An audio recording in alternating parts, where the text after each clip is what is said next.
tous! Donc par ce beau soleil, je vais vous présenter la recette des spaghettis crus au pesto d'hiver. Même si on arrive au printemps, le basilic malheureusement n'est pas encore dans nos jardins. Donc alors pour ça, il va nous falloir une spaghetti, des petites pousses d'épinards bio, donc qui ont été rincées, de l'ail, donc l'ail est dégermé puisque malheureusement le frais n'est pas encore sur les étalages, ça ne devrait pas tarder, donc on enlève le germe, des noix d'Amazonie, de l'ail des ours, du sel, du poivre et de l'huile d'olive. Ça c'est pour le pesto d'hiver. Donc la courgette, vous avez deux solutions, où vous avez envie de courgettes vraiment blanches. Donc là, dans ces cas-là, il suffit de d'éplucher la courgette. Et sinon, vous pouvez laisser la peau, ce qui n'enlève rien au goût, bien au contraire. Donc là, je voulais vous présenter ce petit taille-crayon qui est très connu des crudivores en fait, puisqu'on peut faire des spaghettis de courgettes, de carottes, de potirons, enfin de tout ce qu'on veut. Donc on a des dents plus larges, donc on va faire un essai, je vais vous montrer. Donc là vous allez avoir des spaghettis bicolores, parce que j'en ai épluché que la moitié. Voilà, donc il suffit de tourner, comme on taillerait un crayon.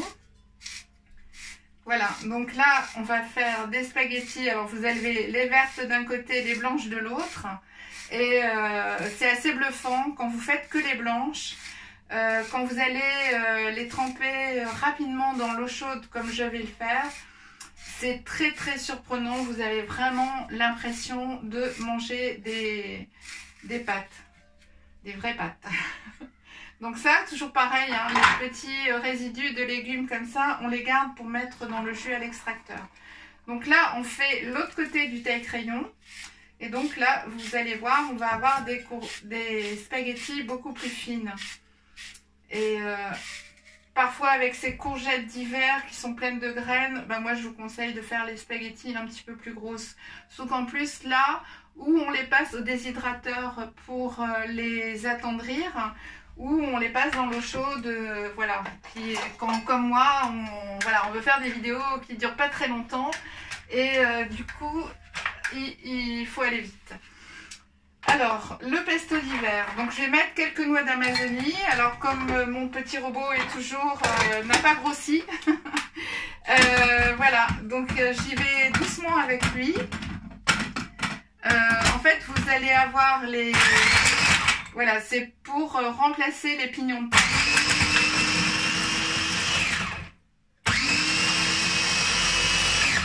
Donc si vous avez un pain dans votre jardin, c'est bien sûr que le pignon de pain sera beaucoup plus efficace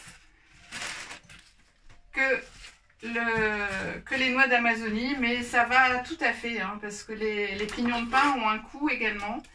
Donc là, on va mettre les petites pousses d'épinards, on met l'ail, donc ça j'en ai pas mal par contre. Vous pourriez rajouter aussi de la levure maltée. Donc c'est pareil, c'est quelque chose que j'ai à ma société mais que je n'ai pas à la maison. Et en fait, j'en consomme pas beaucoup. En général, je garde la levure maltée pour faire le faux fromage. Je vous ferai une recette en fait de faux fromage. Je vous ferai une recette de ricotta de noix d'Amazonie que je trouve hyper surprenante. Et en même temps, je vous ferai la recette du faux parmesan, donc uniquement avec des produits végétaux. Donc là on va mettre l'ail des ours, on va mettre du sel, hop. On va mettre du poivre,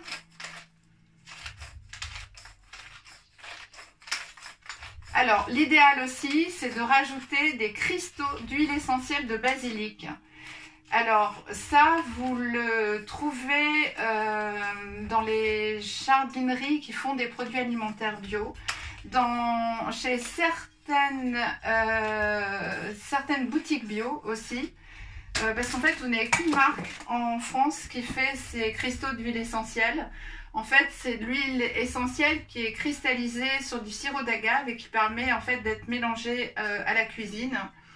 Donc voilà, moi j'utilise très souvent les cristaux d'huile essentielle de basilic pour mon pesto d'hiver et les cristaux d'huile essentielle de gingembre, d'orange, de citron, de bergamote pour les desserts. Voilà, ça c'est toujours très, très sympa aussi. Alors, le pesto.